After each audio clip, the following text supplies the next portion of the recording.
You sit down at your desk, ready to tackle the day. Then the Slack icon bounces, a Jira ticket updates, an email thread explodes. Before you've even taken a sip of that iced coffee, you are already behind.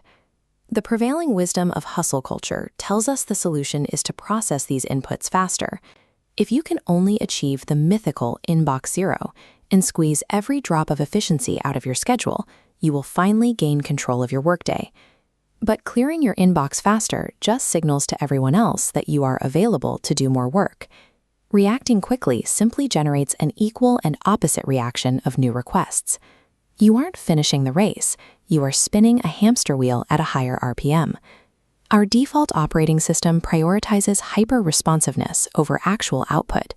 It traps us in an endless loop of reactivity that drains our daily energy without moving our most critical work forward. Knapp and Zeratsky spent years designing the exact tech products that keep us glued to our screens. In their book, Make Time, they argue that our attention is actively being stolen by two specific structural forces. The first force is the busy bandwagon.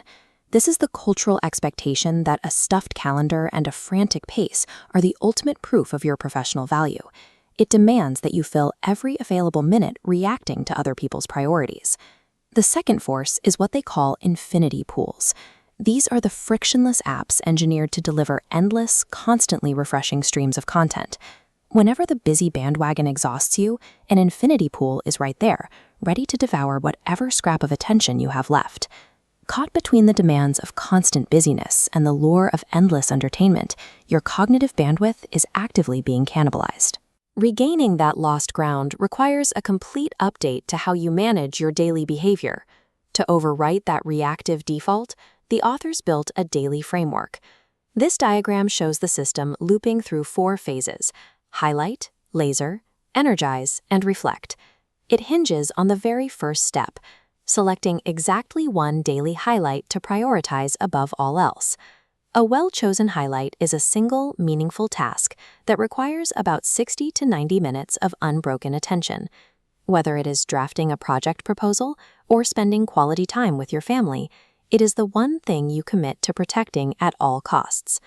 Defining a highlight forces a psychological shift. You stop evaluating your day based on how many minor fires you put out and start evaluating it by whether you accomplished the significant thing you set out to do. Executing that highlight requires shifting into laser mode, a state of deep, sustained focus. And relying on raw willpower to achieve this state, while surrounded by billion-dollar algorithms designed to distract you, is a mathematically losing strategy. This chart visualizes the true cost of those digital interruptions. It shows how rapid context switching, checking an email, glancing at the news, opening Facebook, repeatedly crushes your focus back to zero, preventing you from ever reaching a state of deep cognitive flow. The solution is to intentionally engineer friction into your environment before you sit down to work. By logging out of your social accounts or deleting specific apps entirely, you short-circuit the behavioral loops that pull you away from your highlight. Think of it as putting your digital toys away. If checking Twitter requires you to get up, walk across the room, grab a laptop, and manually type in a password, you make the distraction highly inconvenient. Sustained focus is not an innate biological talent granted to a lucky few. It is the direct result of systematically designing a work environment that is actively hostile to distractions. But software requires hardware to run. Your brain is a biological machine, and as this illustration shows, it operates on a physical battery that requires constant recharging through the Energize phase of the framework. Hustle culture promotes the idea that you can sustain high-level cognitive output on 3 hours of sleep, ambient anxiety, and pure caffeine. That biological deficit eventually forces your exhausted brain to default back to mindless, low-energy infinity pools.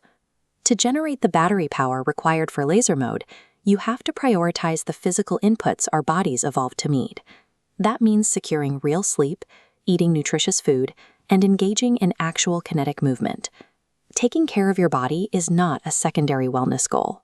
It is a strictly necessary prerequisite for generating the physical energy required to defend your attention.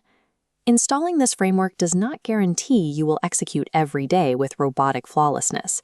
The authors are explicitly clear. Chasing perfect productivity is just another shiny distraction, masking what really matters. The goal is to make a permanent transition. It is about moving away from a life defined by constant, stressful reactivity and stepping into a state of deliberate intentionality. By engineering friction against infinity pools and fiercely protecting just one highlight each day, you stop letting other people's emergencies dictate your schedule.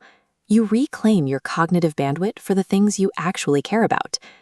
Look at your calendar for tomorrow. Are you designing your day, or are you letting the algorithms design it for you? If you're ready to take back control of your time, hit subscribe to Lazy Reader for more insights.